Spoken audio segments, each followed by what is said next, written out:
जय हिंद साथियों, आप सभी का स्वागत है आपके अपने इस YouTube चैनल वीनस क्लासेस पर। साथियों, आप भी रेलवे ग्रुप डी के एग्जाम में साइंस में एक बेहतरीन स्कोर करना चाहते हैं, 25 में 25 लाने का लक्ष्य रखे हैं, तो यह क्लास आपके लिए बहुत महत्वपूर्ण साबित होगी। इस प्रकार के ही आजकल रेलवे के एग्जाम में प्रश्न पूछे जा रहे हैं जो एनसीईआरटी की भाषा पर आधारित हैं। तो अंत तक बने रहेंगे, हम लोग एक एक प्रश्नों का एकदम अच्छे से और डिटेल्स में पढ़ेंगे ताकि कोई भी प्रश्न आपसे छूटे ना। तो बिना किसी विलंब के पहले प्रश्न की ओर बढ़ते। पहला प्रश्न आप सभी के सामने है। यहाँ पर देखो ये क्या कहता है मेरे प्यारे साथियों कि वस्तु के जड़त्व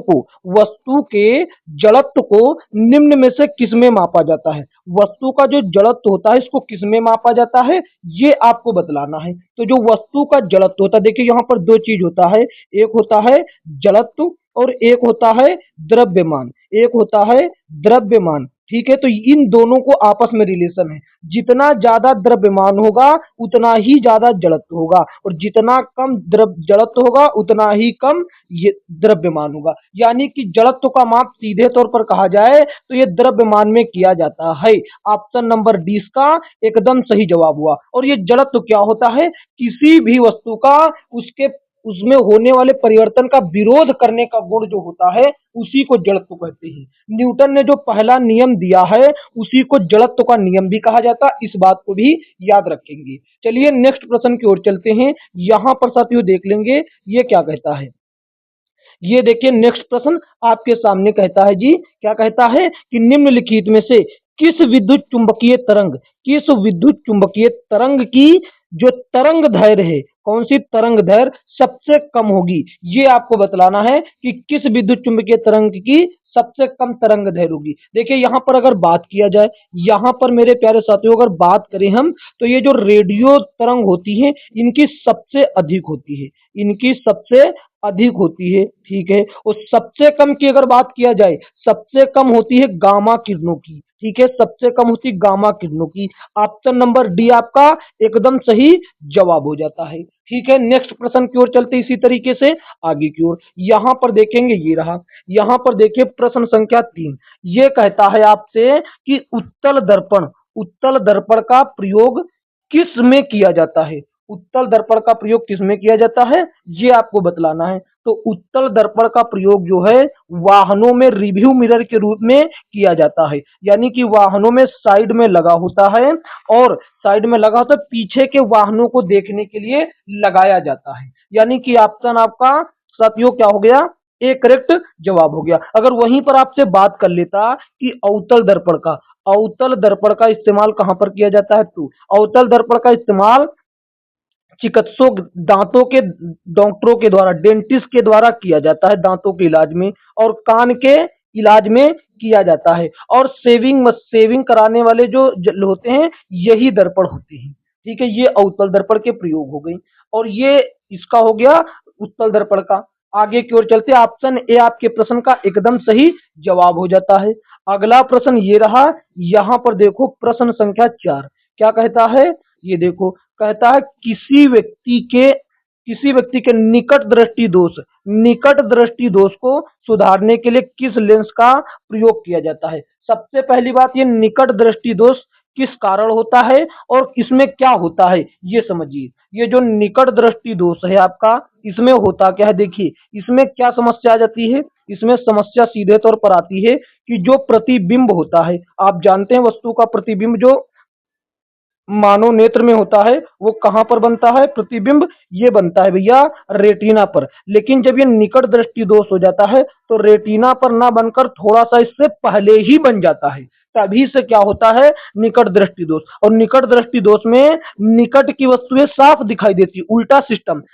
दोष तो निकट दृष्टि दोष है, लेकिन निकट की वस्तुएं साफ दिखाई देती हैं और दूर की वस्तुएं धुंधली दिखाई देती हैं। और इसका जो ठीक करने के लिए हम लोग प्रयोग करते हैं अवतल लेंस का, किसका, अवतल लेंस का इस्तेमाल करते हैं। किसका मेरे प्यारे साथियों, अवतल लेंस का इस्तेमाल करते हैं। तो अवतल लेंस तो कहीं ऑप्शन में दिख ही नहीं दे रहा, इसी अवतल लेंस को मेरे भाई क्या कहते हैं, अपसारी लेंस भी कहा जाता है। तो इसलिए ऑप्शन नंबर ए क्या हो गया? ऑप्शन ए आपका एकदम सही जवाब हो गया। किसी को किसी प्रकार की कोई प्रॉब्लम्स नहीं होनी चाहिए। आगे की ओर बढ़ लेते हैं। यहाँ पर देख लो, यहाँ पर साथियों देखेंगे ये क्या कहता है। कहता है यहाँ पर देखो न्यूमेरिकल आएंगे और एकदम छोटे से न्यूमेरिकल है। यहाँ पर देखो क्या कहता है, कहता 30 वाट। यहाँ पर आपको समझ जाना कि जैसे ही इसने वाट कहा तो समझ जाना है ये क्या है, ये शक्ति है। ये शक्ति है क्योंकि वाट में मात्रक किसका होता है, शक्ति ही होगी वाट में। ठीक है, शक्ति दे रखा है 30 है। ठीक है, शक्ति दे रखा 30 और ये भी याद रखिए कि शक्ति को दर्शाते हैं पी से, तो पी लिख देते हैं। शक्ति दे रखा 30। ठीक है, अब यहाँ पर आपको ये बात समझना है कि एक उपकरण जिसका बैटरी 12 वोल्ट की बैटरी से जुड़ा है। अब यहाँ पर वोल्ट दिया रखा है और वोल्ट क्या होता है, वोल्ट होता है विभवांतर। विभवांतर बराबर 12 वोल्ट बैटरी के साथ साथ संयोजित है। अब कहता है प्रवाहित धारा, प्रवाहित धारा कितनी होगी? तो यहाँ पर आप एक नियम जानते हैं। वो नियम कौन सा जानते हैं आप नियम जानते हैं कि P बराबर वी आई। वी आई ये होता है फॉर्मूला। ठीक है, आपसे धारा का मान पूछा गया है, वैद्युत धारा, तो यहाँ पर हम रख देंगे। या सीधे सीधे हम लोग ऐसे भी कर सकते कि आई बराबर क्या हो जाएगा, P बटे वी।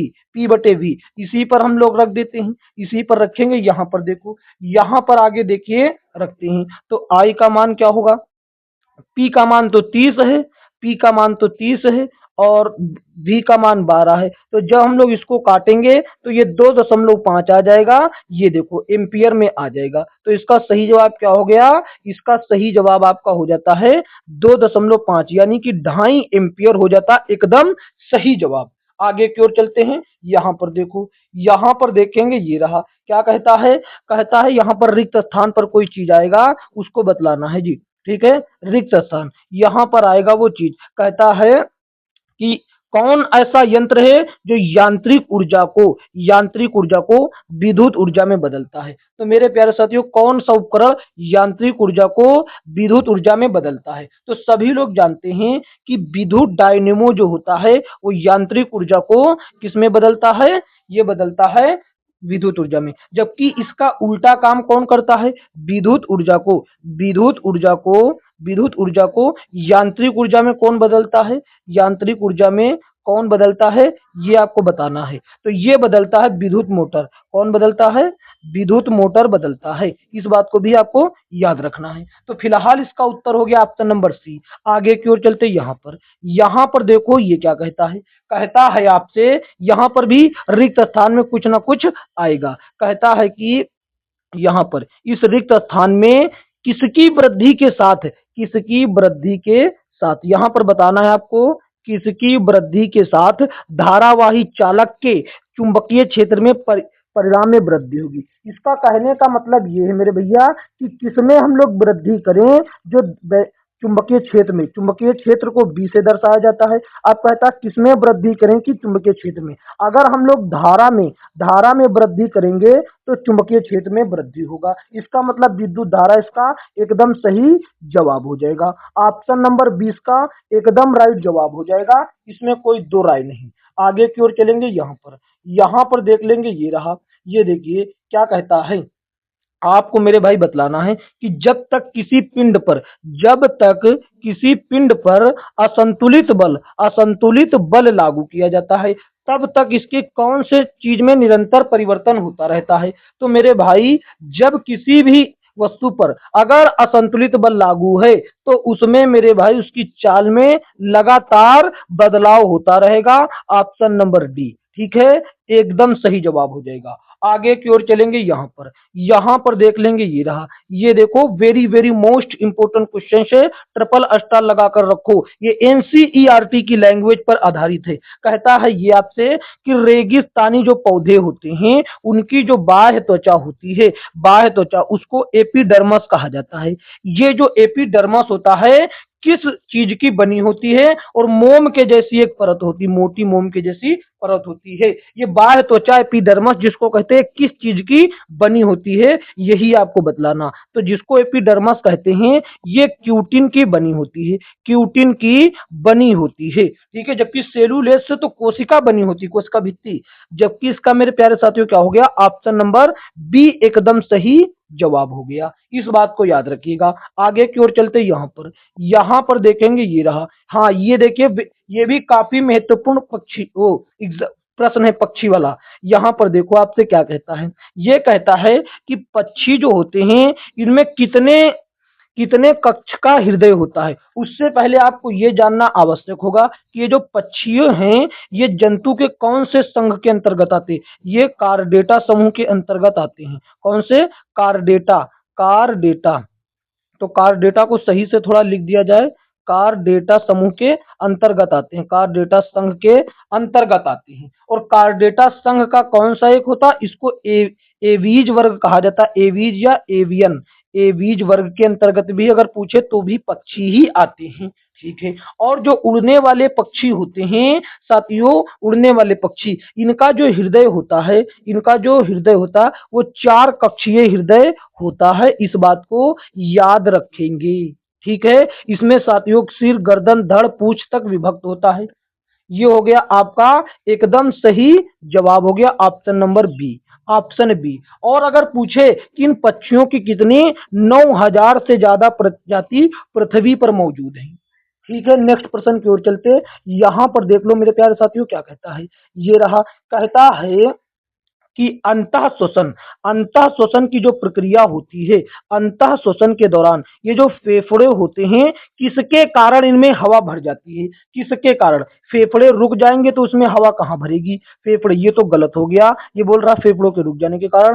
फेफड़े संकुचित होते हैं तो उसके साथ पिचकते भी हैं, हवा नहीं भरती, ठीक है। जो फेफड़े की स्फीति होती है, क्या होती है? स्फीति, यानी कि दबाव के कारण ही फेफड़ों में हवा भरती है। तो इसका सही जवाब ऑप्शन नंबर सी हो जाता है आपका, एकदम सही जवाब हो गया। अच्छा ये कौन बताएगा कि जब फेफड़े फूलते हैं तो कौन सा जो अंग होता है वो चपटा हो जाता? तो डायफ्राम जो होता है इसी के कारण चपटा हो जाता है। ऑप्शन नंबर क्या हो जाएगा? सी इसका एकदम सही जवाब। आगे की ओर चलते यहाँ पर देखिए ये रहा। ये देखिए एनसीईआरटी का एकदम हूबहू लाइन कॉपी किया गया है। एनसीईआरटी में ही ये सेम लाइन लिखा हुआ है, लिखा हुआ कि लूप, लूप किस प्रकार का गर्भ निरोधक के रूप में काम करता। और एनसीईआरटी में क्या लिखा है? एनसीईआरटी में मेरे प्यारे साथियों ये लिखा हुआ है लिपेस लूप। क्या हुआ है? Lipase loop.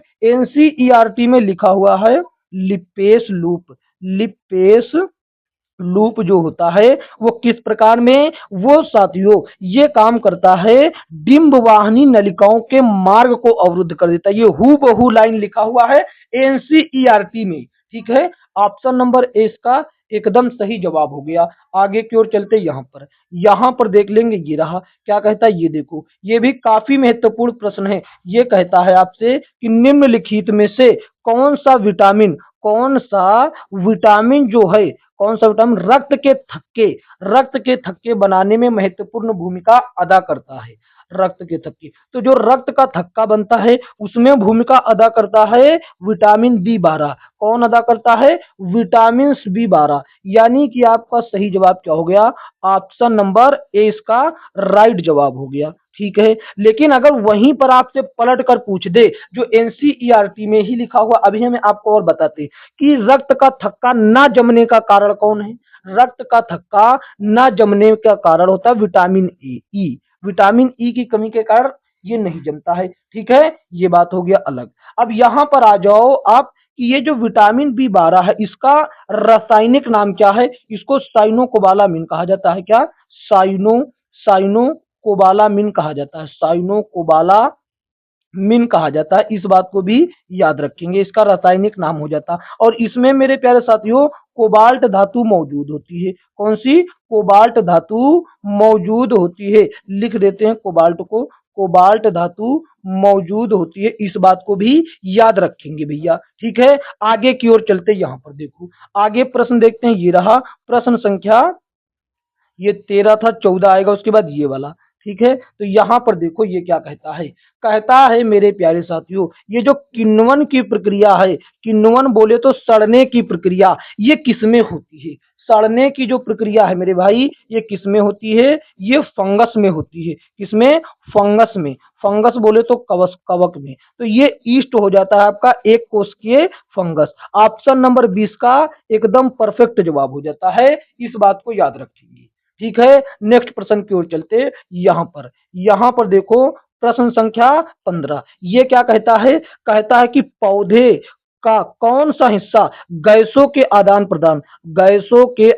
प्रदान में सहयोग देता है? आप सभी जानते हैं कि जो गैसों का आदान प्रदान होता है वो पत्तियों में होता है। पत्ती में छोटे छोटे छिद्र होते हैं, उनको क्या कहते हैं? रंध्र कहते हैं। ठीक है, और इन रंध्र को खुलने और बंद होने की अनुमति कौन देता? जो भी देता है उनको कहा जाता है गार्ड कोशिका। ठीक है, इस बात को याद रखेंगे, इस बात को बहुत तरीके से याद रखेंगे। और ये जो प्रक्रिया होती गैसों के आदान प्रदान की, या कहो एक्स्ट्रा पानी निकालने की, या कहो अपशिष्ट पदार्थ निकालने की, तो इस प्रक्रिया को मेरे प्यारे साथियों कहा जाता है वाष्पोत्सर्जन। क्या कहा जाता है? वाष्पोत्सर्जन कहा जाता है। वाष्पोत्सर्जन कहा जाता है, इस बात को याद रखेंगे। ठीक है, और इसके अतिरिक्त पत्तियों में ही प्रकाश संश्लेषण फोटोसिंथेसिस की अभिक्रिया होती है, जिसके दौरान पौधे अपना भोजन का निर्माण करते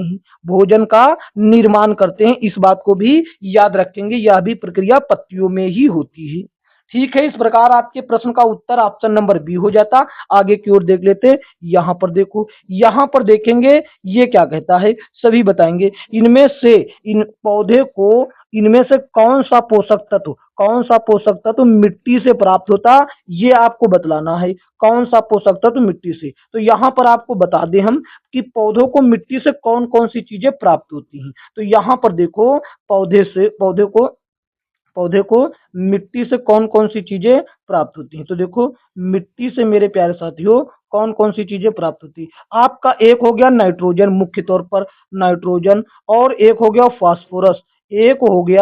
फास्फोरस। ठीक है, फास्फोरस हो गया, और क्या हो गया? एक हो गया पोटेशियम।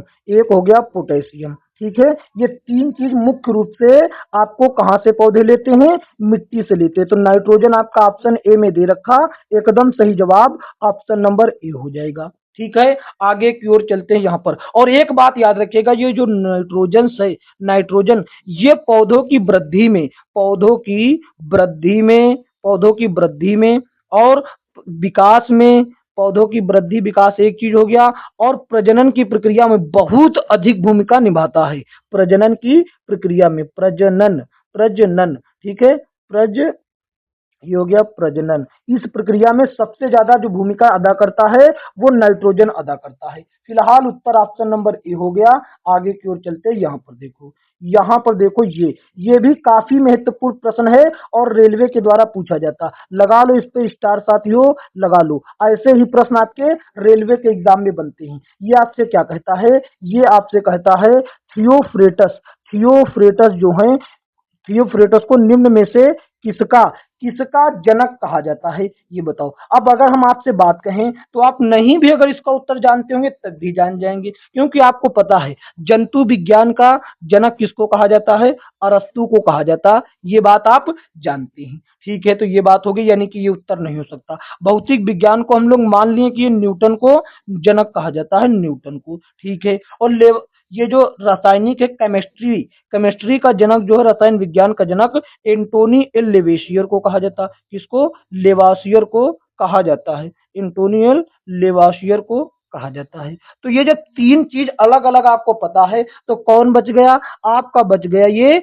वनस्पति विज्ञान। तो वनस्पति विज्ञान का जो है जनक किसको कहा जाएगा? ये थियोफ्रेटस को कहा जाएगा। ये सारी बातें क्लियर हो गई। अगर आपको नहीं पता तो ऑप्शन एलिमिनेशन भी आप करके उत्तर पता कर सकती। और एक बहुत महत्वपूर्ण चीज है, उसको भी याद रखिएगा आपको यहाँ पर, कि अनुवांशिकी का जनक किसको कहा जाता है। यह भी बहुत पूछा जाता है। अनुवांशिकी का जनक अगर पूछे तो ये ग्रेगर जॉन मेंडल को कहा जाता है, जिन्होंने अपने प्रयोग मटर के पौधे पर किया था। तो इसका उत्तर क्या हो गया, ऑप्शन नंबर बी। और ये सारी जानकारी आपको याद रखना है। यहाँ पर देखेंगे, ये देखिए, ये आ गया एक टेक्निकल क्वेश्चन जो बच्चों को अधिकतर रूप से परेशान करता है। यहाँ पर देखो ये क्या कहता, कहता हमारे शरीर में नमक की मात्रा कितनी होती है, ये बताओ हमारे शरीर में नमक की मात्रा कितनी होती। तो हमारे शरीर में जो नमक की मात्रा यानी कि NaCl कह लो, NaCl की मात्रा जो होती है वो 0.4% के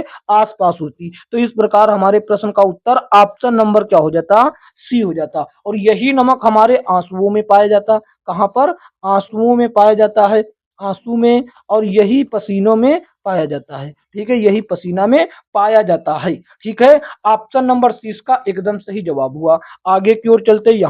यहाँ पर देखो, ये साथियों आपका ऐसे प्रश्न आपके एग्जाम में अक्सर आया करते हैं। यहाँ पर आपसे कहता है कि कार्बन हो गया और हाइड्रोजन हो गया, इनके परमाणु द्रव्यमान क्रमशः कितने होते हैं। आपको बता दें, ये जो परमाणु द्रव्यमान नाम की बला है, ये क्या होती है। जैसे कि यहाँ पर देखो, यहाँ पर आप देखो, इसको पकड़ कर लाओ इधर। जैसे कि मान लिया आपका ये कोई परमाणु है, ये कोई क्या है, परमाणु है, और ये इसका नाभिक है, ये इसका नाभिक है। नाभिक को प्लस से दर्शाते हैं, और इस नाभिक में क्या होता है, proton plus neutron, proton plus neutron होते हैं। जो ये प्रोटॉन प्लस न्यूट्रॉन की संख्या है, इसी को मेरे प्यारे साथियों क्या कहा जाता है, प्रोटॉन प्लस न्यूट्रॉन की संख्या को ही आपका परमाणु द्रव्यमान कहा जाता है।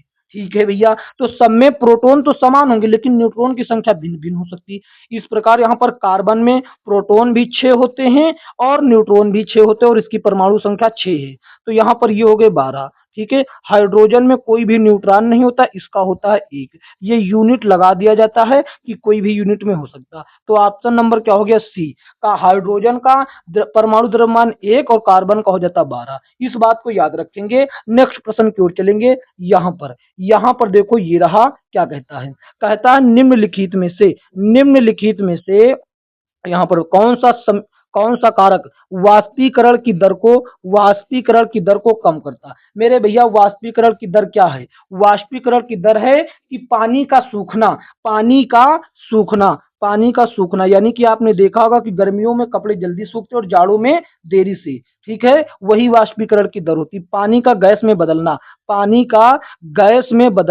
या वाष्प में बदलना, या सीधा सीधा कहो वाष्प में बदलना, जल वाष्प में बदलने की प्रक्रिया ही क्या कहलाती है, वाष्पीकरण। अच्छा बताओ, अगर हम लोग तापमान में वृद्धि करेंगे तो पानी जल्दी से वाष्प में बदलेगा कि नहीं, बिल्कुल सही बात। तो ये सही है, ये कम नहीं, ये बढ़ा देगा, तो ये सही नहीं, मतलब कि बढ़ा देगा। और प्रश्न ने हमको पूछा कि कौन कम करेगा, तो ये हमारा उत्तर नहीं होगा, ये तो बढ़ाएगा। ठीक है, अगर सतह की क्षेत्रफल में वृद्धि करेंगे तब भी बढ़ जाएगा, क्योंकि आपने देखा अगर कपड़ों को गुलेट कर रख दिया जाए तो वो देर में सूखेंगे, वही अगर ज्यादा एरिया में फैला दिया जाए तो ज्यादा, तो ये भी बढ़ाता है, ये भी हमारा उत्तर नहीं होगा।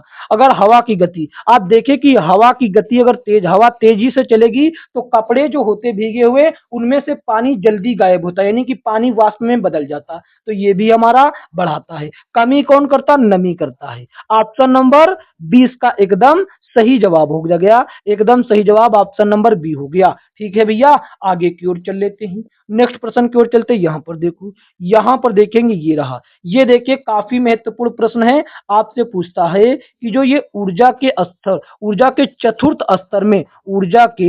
चतुर्थ स्तर में संयोजित किए जा सकने वाले इलेक्ट्रॉनों की अधिकतम संख्या क्या होगी। देखिए, यहाँ पर आपको हम बता दें कि नील्स बोहर नाम के वैज्ञानिक ने एक नियम दिया था कि किसी भी कक्षा में 2n² इलेक्ट्रॉन आ सकते हैं, 2n इलेक्ट्रॉन ही आ सकते हैं। अब ये n क्या है, n साथियों कक्षा की संख्या है, कक्षा की संख्या होती है,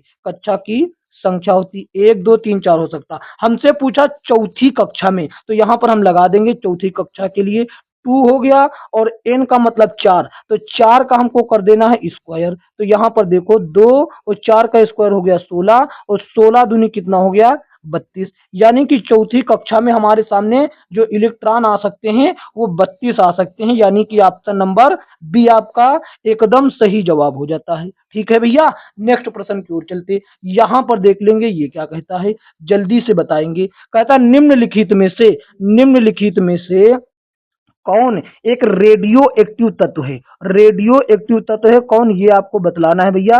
ठीक है, रेडियो एक्टिव तत्व कौन सा है? तो रेडियो एक्टिव तत्व की अगर हम लोग बात करें तो ये कौन हो जाता?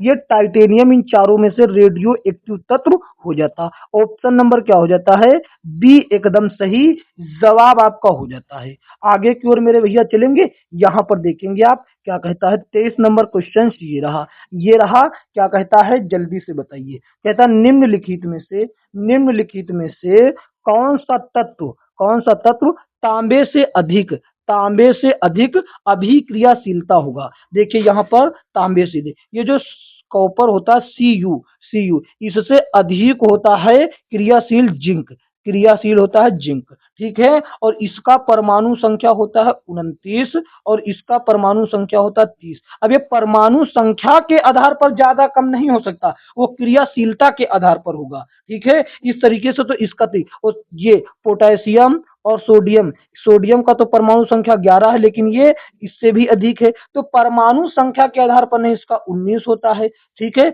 तो ये तो पोटेशियम और सोडियम सबसे ज्यादा क्रियाशील हैं, जबकि परमाणु संख्या कम है, तो परमाणु संख्या का अभिक्रियाशीलता से लेना देना कोई नहीं होता है, इस बात को समझ लीजिए। और आपको हम ये बता दें, अभिक्रियाशीलता धातु को अपने कम अभिक्रियाशीलता धातु को उस यौगिक के हटा देती है। यानी कि बात यहाँ पर आपको सीधे तौर पर हम बता दें, जैसे यहाँ पर साथियों CuSO4 है, क्या है ये, एक मान लो CuSO4, ये कॉपर का एक विलियन है। अगर इसमें हम जिंक की रिएक्शन करा दें तो ये रिएक्शन में क्या करेगा, कॉपर कम क्रियाशील है, जिंक ज्यादा है, तो ये कॉपर को हटा देगा उसमें से, ये खुद बन जाएगा ZnSO4 और कॉपर को हटा देगा, ये कहने का मतलब है। ठीक है, ये बहुत बार पूछता है, इस बात को याद रखिए। तो यहाँ पर उत्तर आपका क्या हो जाएगा, जिंक हो जाएगा, कॉपर से अधिक। ऑप्शन नंबर सी इसका राइट जवाब हो गया। आगे की ओर यहाँ पर हम लोग चलेंगे, ये देखो, ये भी काफी महत्वपूर्ण प्रश्न है। ये देखो, कहता अष्टक का सिद्धांत किसकी खोज के बाद अप्रासंगिक हो गया? किसकी खोज के बाद अप्रासंगिक हो गया, ये आपको बतलाना है। तो मेरे भैया सबसे पहली बात जो आपका है, तो ये पता होना चाहिए कि ये अष्टक का सिद्धांत दिया किसने था। ये साथियों इंग्लैंड के वैज्ञानिक थे, न्यूलैंड्स। ठीक है, ये एक संगीतकार थे, इन्होंने अष्टक का नियम दिया और इन्होंने कहा कि साथियों किसी भी तत्व का, जैसे मान लो किसी भी तत्व का उसके बाद आठवां तत्व उसी के समान जैसा गुण धर्म दर्शाएगा। यानी कि प्रत्येक आठवां तत्व जो है वो समान गुण प्रदर्शित करेगा। ठीक है, लेकिन जैसे ही उत्कृष्ट गैसों की खोज हुई, किसकी, उत्कृष्ट गैसों की खोज हुई, ये नियम बदल गया। फिर आठवां तत्व एक समान नहीं हो रहा था, इसीलिए ये बेबुनियाद सिद्ध हुआ। ऑप्शन नंबर इसका क्या हुआ, ए एकदम आपका सही जवाब हुआ। आगे की ओर चलते हैं, यहां पर देखो, यहां पर साथियों देखेंगे ये प्रश्न आपके लिए होमवर्क के तौर पर हम छोड़ते हैं, लेकिन इसको कुछ हिंट दे देते हैं हम यहाँ पर। ये पहले प्रश्न पढ़ो, क्या कहता है कि गैस की लौ का कौन सा भाग सर्वाधिक गर्म होता है, ये बतलाना है। तो बता देंगे, देखिए जो ये गैस होती है ये ऑक्सीजन की उपस्थिति में जलती है। किसकी उपस्थिति में, ऑक्सीजन की उपस्थिति में जलती है। तो हम आपको ये बात बता देते, जो सबसे कम गर्म भाग होता है, कम गरम भाग जो होता, सबसे कम गरम भाग जो होता, ये गहरा भाग होता है, जो गहरा काला जो दिखाई देता है वो गहरा काला भाग, ये कम। लेकिन जो आपको हम बताना है जो ज्यादा है वो, इसका उत्तर आपको होमवर्क के तौर पर देना है। ठीक है, होमवर्क के तौर पर देना है। इसमें ये तो गहरा वाला तो कट गया, ये क्योंकि ये होता। अब इन तीन में आपको उत्तर देना होगा। ठीक है, ये तो कट गया आपका, इस बात को ध्यान रखिए। अब साथियों, यह अगर क्लास जरा सा भी अच्छी लगी तो इसको एक प्यारा सा लाइक कर दीजिए और उसको अपने दोस्तों में शेयर कर दीजिए। और चैनल पर यदि नए हो मेरे भाई तो चैनल को सब्सक्राइब करके नोटिफिकेशन बिल को ऑल पर क्लिक कर लीजिए। इतना काम करिए। और पीडीएफ प्राप्त करने के लिए मेरे भैया टेलीग्राम चैनल से जुड़ जाइए, जो कि डिस्क्रिप्शन में दिया गया है। ठीक है, ये तो बात हो गया। ये आपने देखा कि मैंने शुरू से अंत तक बिना किसी बकवास के, बिना किसी प्रचार के, बिना लाइक कमेंट के लिए आपको फोकस करते हुए अंत तक कराया। आप अंत में कहा लाइक शेयर के लिए, यदि आपका इच्छा है तो कर दीजिए, अन्यथा कोई बात नहीं, आप पढ़ के अपना एग्जाम निकाल लीजिए। मिलेंगे किसी नेक्स्ट क्लास में, तब तक के लिए जय हिंद जय भारत।